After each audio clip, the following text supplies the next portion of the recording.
It began with a moment no one inside the palace could have prepared for. If you're new here, make sure to subscribe so you don't miss the unfolding chapters of this extraordinary story. What happened behind the stone walls of Windsor was not a simple archival discovery. It was a revelation that would shake the foundation of a family and force the world to confront a secret hidden for nearly 3 decades. At the center of it all was a sealed envelope in familiar handwriting. A piece of paper that had waited in silence since 1997. Inside, a test result. A DNA test. And what it contained would bring one of the most respected members of the family to tears. The envelope itself was found during what was supposed to be a routine archival review. A quiet day in the records wing, where yellowed letters, family documents, and official correspondence are stored in humidity-controlled rooms. No one expected anything unusual, but tucked between 2 folders labeled with the year 1997, a curator noticed an envelope marked in looping cursive. On the front, it read, "For the truth when the time is right." The handwriting was immediately recognized. It was unmistakable. And the staff froze as they realized who had written it. In that moment, the room changed. What had been an ordinary inventory task turned into the opening of a time capsule that had been waiting patiently to reveal a truth buried deep beneath polished surfaces. When the seal was carefully opened, the contents stunned everyone present. There was a single folded sheet of paper, slightly faded but preserved well enough to be legible. It was a laboratory-issued DNA report dated 1997. On the document, 3 sample codes were listed. 2 of them were familiar names. The third, however, was labeled only as Subject D2. It was clinical, methodical, and yet carried a weight no ordinary lab report ever could. There was no note of explanation inside, no handwritten message beyond the words on the envelope. The implication was clear. The DNA test was significant. It contained something meant to be understood later, not then. News of the discovery traveled quickly through the corridors. When Princess Anne was informed, she did not wait for ceremony or advisors. She went straight to the archives. Those close to her described her as composed at first, silent as she read the document with careful precision. But as she reached the end of the page, something in her shifted. Witnesses recall her shoulders shaking, her hands gripping the paper so tightly the edges began to bend. Tears filled her eyes as she realized what the report revealed. She had lived through decades of controlled stories and carefully managed truths. But this moment was different. This was raw, personal, and deeply tied to someone she had loved and respected.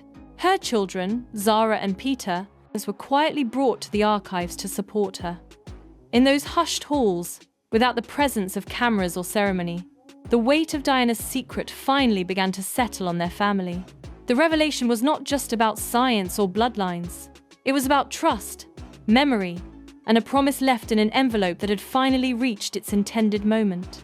Anne had always been known for her composure, for standing strong even in storms that would have broken others.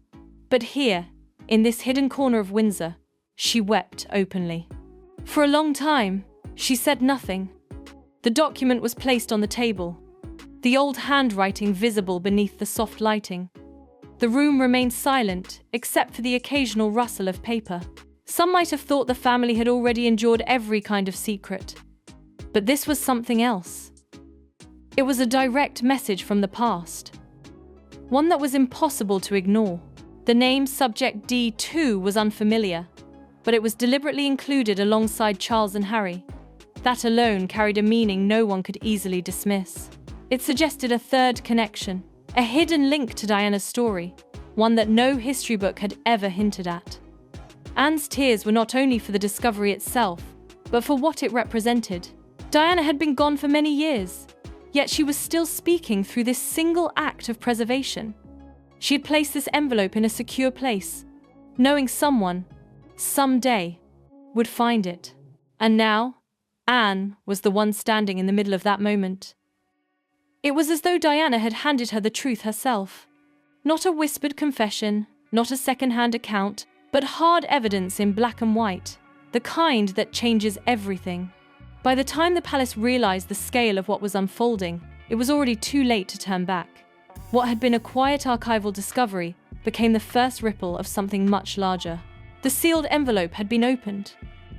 The truth it held could not be sealed again. The shock of it did not end with the DNA test.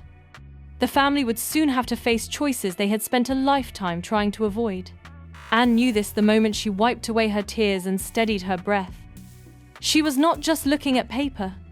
She was holding the key to a secret that had been waiting nearly 30 years to be heard.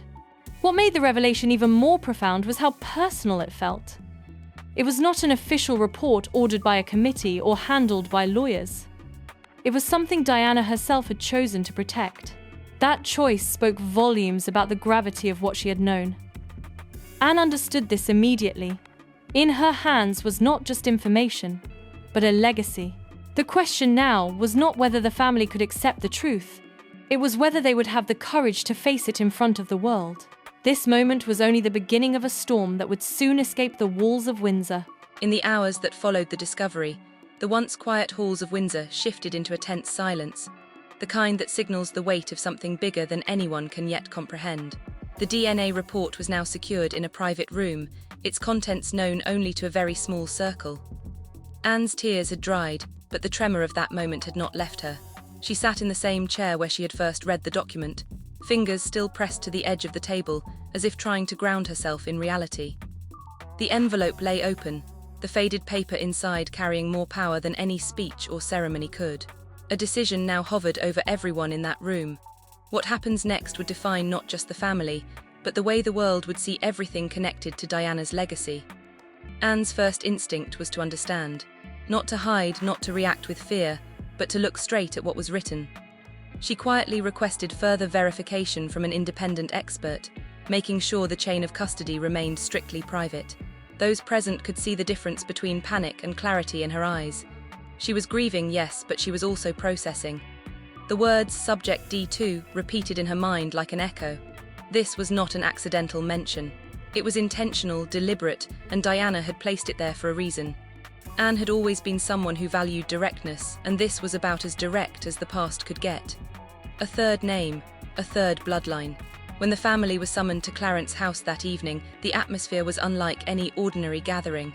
It was not ceremonial, not scripted, and certainly not celebratory. This was a crisis meeting, plain and simple. The polished wooden doors were closed, phones were turned off, and the conversation that followed would remain one of the most intense in recent memory. Those present understood that they were standing at the intersection of two choices: silence or truth. For years, difficult conversations had been carefully managed, but this time the evidence was already out of its box. There was no way to simply pretend it had not been found. Anne's voice was the first to break the silence in the room.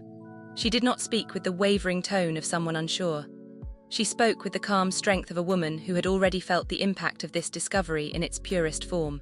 She described the envelope, the unmistakable handwriting, the message on the front, and the DNA test itself. She spoke of the weight it carried, and the moral question left behind by the person who had written those words nearly 30 years ago. The truth was sitting right in the middle of that room, and no one could escape it. The conversation shifted from confusion to unease. Questions began to rise rapidly. Who was subject D2? Why had Diana kept this a secret? What did it mean for the family now? For decades, they had lived with the understanding that history had already been written. But this one document had the power to rewrite it entirely. For Anne, the issue was not about optics or damage control.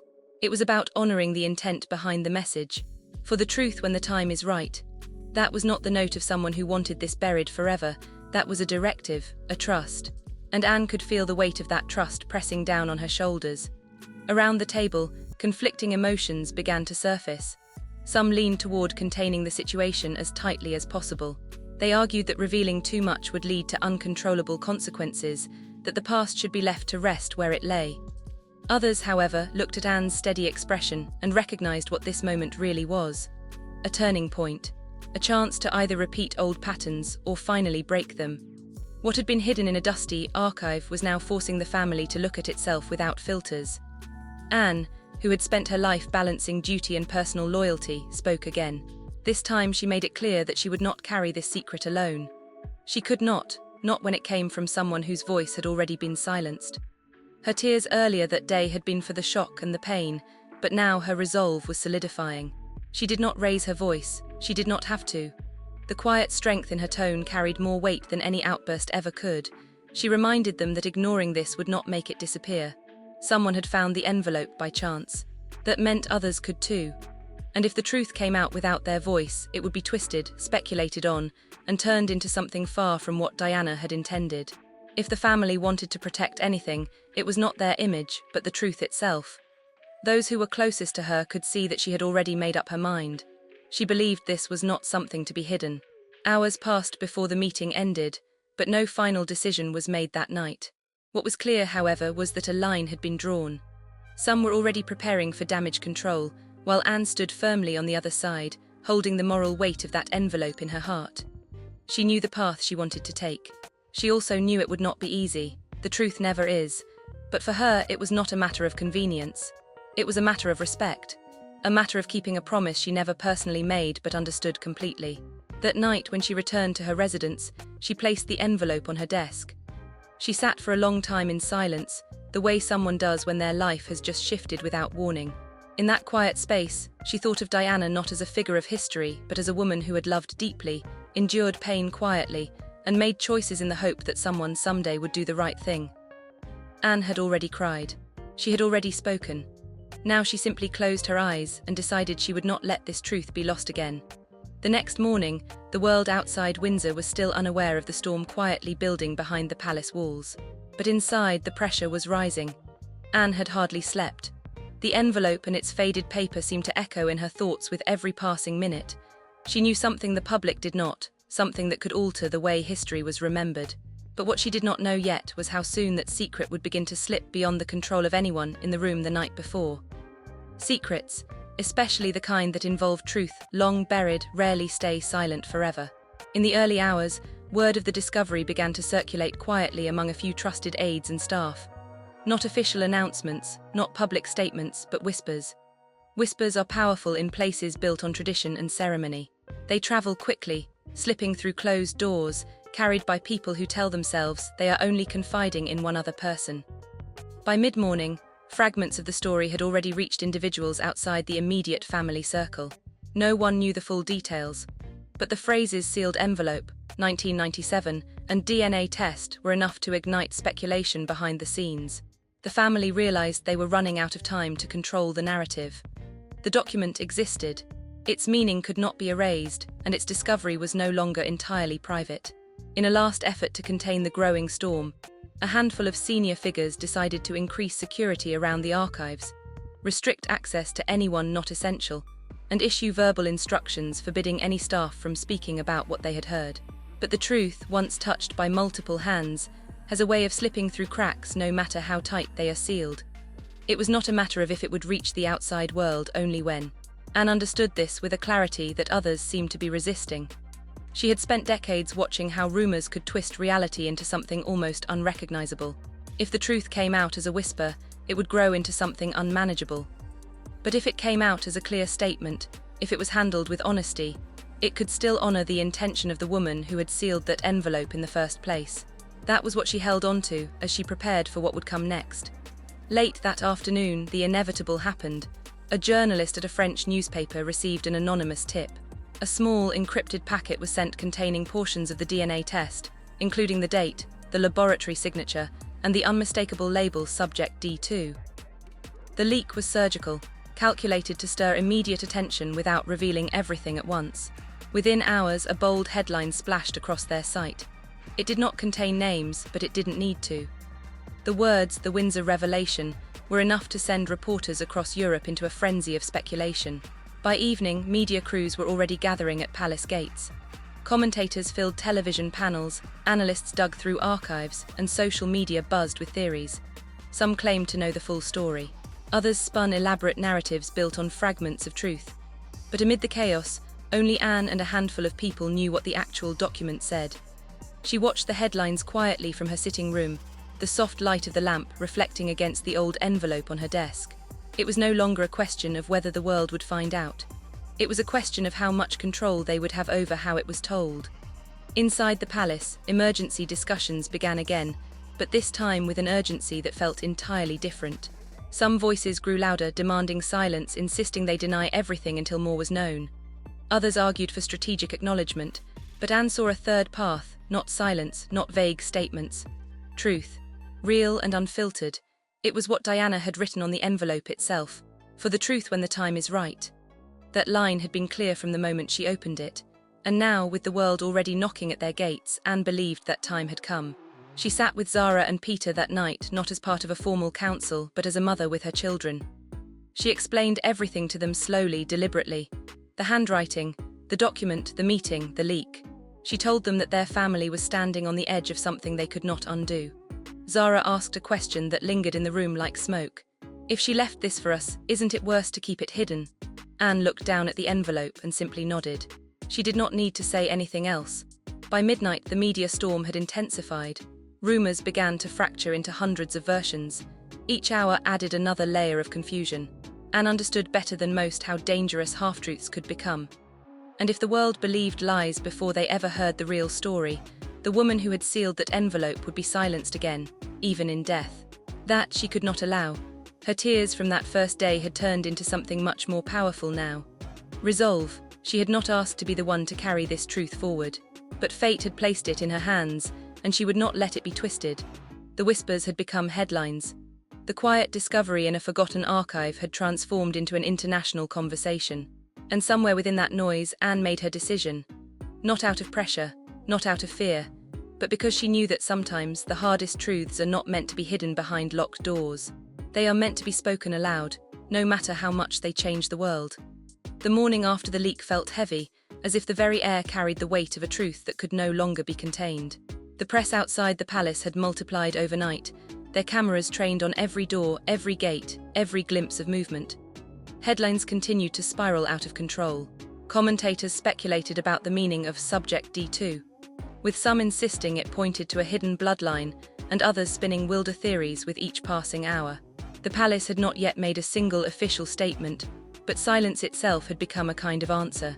It was in that silence that Anne stepped forward, determined to break the pattern that had defined too many family secrets before. She rose early, earlier than she had in years, and walked into her study where the envelope still sat. She had not moved it since the night it was found. She traced her fingers across the old handwriting one last time, remembering how those simple words had made her cry the moment she saw them. For the truth when the time is right. That line had become her compass through the storm. It was no longer a mystery to be locked away. It was a message, and messages like that were meant to be heard. Anne understood that there was no way to unring the bell that had already sounded. The story was out. The only question left was who would tell it. As the sun rose behind the palace walls, the family gathered once more, this time with a clear urgency. No one could deny what was happening outside. Television trucks lined the streets. Every major outlet in the world was watching. Inside, emotions clashed again. Some feared that acknowledging the document would only feed the fire. Others argued that silence would make it worse. But amid the clamour, Anne spoke quietly and everyone listened. She did not bring emotion into her words this time. She brought certainty. She explained that the truth, once buried, does not disappear. It festers. And when it eventually resurfaces, it comes back harder and louder than anyone expects.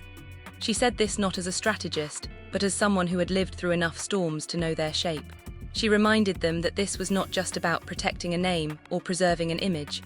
It was about honouring someone who had trusted the future to do what the past could not. Diana's voice had been silenced once. Anne would not allow it to happen again. At the end of the meeting, Anne made it clear that she would speak, not on behalf of anyone else but on behalf of the truth itself. She did not ask for permission. She simply stated her intention. For years, the public had known her as reserved, pragmatic, unwilling to chase attention. That was precisely why her voice now carried such weight. If Anne was choosing to speak, the world would listen. Her decision cut through the noise like a blade. The palace aides began to prepare for an official statement, but she had something different in mind. She did not want carefully crafted lines written by others. She wanted to speak from the heart. As preparations began, the media frenzy reached new heights. Outside, the gates were buried beneath flowers, letters, candles, and photographs. People were not just curious, they were emotional. They remembered Diana not as a figure of history, but as someone who had touched their lives personally. The phrase, "final message," began trending across news feeds. Crowds began to gather, waiting for someone to finally address what they already felt in their bones was real. Behind the scenes, Anne rehearsed nothing. She refused to let anyone feed her talking points. All she carried into that moment was the weight of the envelope and the memory of opening it. She knew what she wanted to say. Not every detail needed to be made public, but the essence of the message did. Truth, honesty, the final act of someone who had once felt unheard. She stood in the wings of the broadcast room, calm in a way that only comes after days of turmoil. Her hands were steady.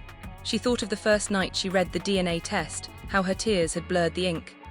Now those same hands were ready to hold the world's attention. When the camera light turned red, she stepped forward, not as someone giving a speech, but as someone delivering a promise. She began slowly, carefully, letting her words settle into the room. She confirmed that the envelope was real, that it had been written in 1997, and that the DNA test was authentic. She explained that there were 3 samples, one of which was labeled Subject D2, and that its presence was intentional. She did not name the individual, nor did she reveal personal details. Instead, she focused on why Diana had left the envelope in the first place. It was about truth. It was about ensuring the world knew what had been hidden for too long. She spoke of Diana's courage, her determination to protect what mattered most, and her belief that one day the right time would come. That time, Anne said softly, is now. Her voice did not waver, her eyes did not look away. It was the kind of honesty that could not be rehearsed. For the first time since the story had broken, the world had a clear voice to listen to. The media storm quieted, if only for a moment, as the weight of Anne's words settled in. No longer whispers, no longer fragments, just truth spoken aloud. The ripple effect was immediate. Across cities and towns, people paused to hear her. Screens lit up in living rooms, shops, and cafes. This was not a scandal anymore. It was something far more human. A moment of revelation shaped not by speculation, but by someone who had loved and lost and chosen to honor what remained. When she finished, she stepped back from the podium and let silence fill the space. She had said what needed to be said. She had carried out what the envelope had silently asked her to do for nearly 30 years. The storm would not end here, but for the first time since this began, it no longer felt like a storm of secrets. It felt like a reckoning with the truth, and Anne was ready to face whatever came next. The broadcast changed everything. In a matter of minutes, the world that had been filled with rumors and speculation shifted into one united moment of quiet. People gathered around screens and radios to listen. There were no theatrics in Anne's words, no sensationalism, no veiled agenda.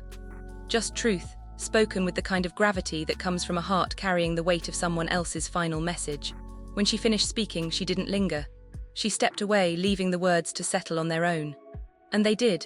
The silence that followed was louder than any applause. Outside the palace, something remarkable happened. The chaos that had been swirling for days slowly turned into a calm, steady wave of unity. Crowds that had gathered in anticipation of scandal instead stood in stillness. Flowers covered the gates so thickly that by evening, they formed what looked like a living wall. Candles burned through the night. Handwritten notes, some from people who had not even been alive when Diana wrote that letter, spoke of gratitude, love, and the power of truth.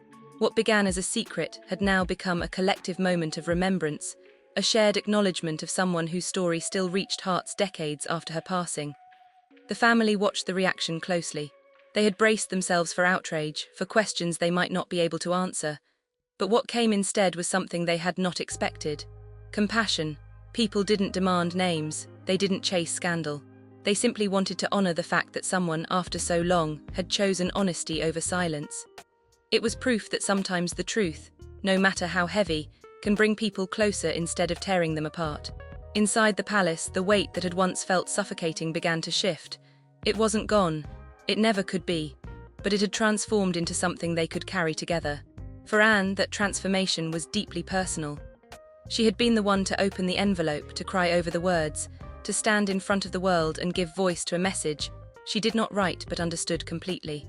Now, for the first time in days, she allowed herself to breathe without the crushing pressure of secrecy. That night, she walked quietly through the gardens. The air was cool, and the sounds from the crowds beyond the gates reached her as a soft, steady hum. She thought of Diana, not as a figure frozen in photographs, but as a woman with a pen in her hand, writing those words decades ago. She pictured her sealing the envelope, trusting that someday, someone would find it and know what to do.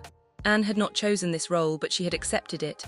And standing in that garden, she realized that Diana's trust had not been misplaced.